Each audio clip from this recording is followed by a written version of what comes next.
அதை விட்டுட்டு நயன்தாரா அவங்க திருமணமாகி 2 குழந்தைக்கு தாயாக இருக்காங்க.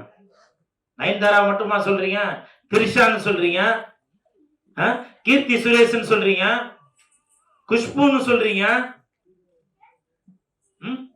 உங்களுடைய கட்சியிலையும் நான் பர்டிகுலரா அவரை மட்டும் தான் சொல்றேன் அப்படின்னு சொல்ல வரல.